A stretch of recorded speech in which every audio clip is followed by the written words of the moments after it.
You know, living in the Smokies has always been quite challenging.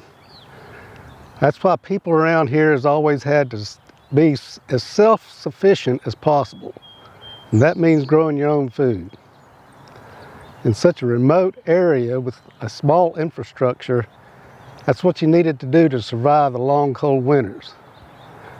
Through pickling, canning, and later on, freezing. And even today, people rely on the summer gardens for fresh food. During this short summer series, I'll be doing a small garden that I call a hobby garden. More as relaxation and enjoyment than a necessity. So the first thing you need to do is find a spot of land, and then you need to turn the soil. Since this is such a small garden, I don't really need any power equipment, so I turn the soil by hand with picks and shovels. Now once you get the soil turned and the field cleared, it's time to start your planting.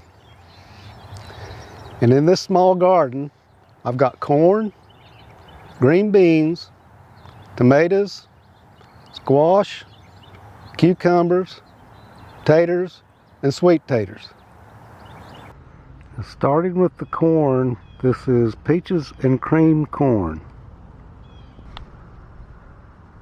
Now the beans are Kentucky Wonder pole beans.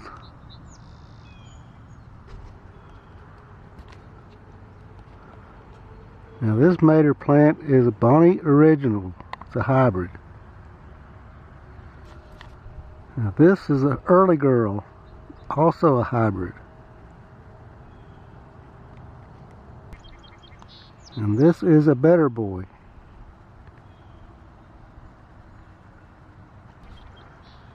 And this one is called a Big Boy. This is a Lemon Boy. It's a yellow tomato.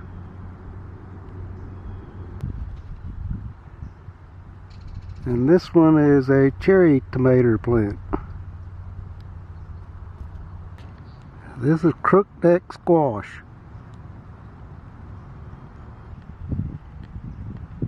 And this is pickling cucumbers coming up. Now I got two different kinds of tater plants. One is Red Northland and the other is Yukon Gold. Now these sweet taters are Beauregard. Okay, that's all for now. Join us on the next episode of A Hobby Garden. Thanks for watching.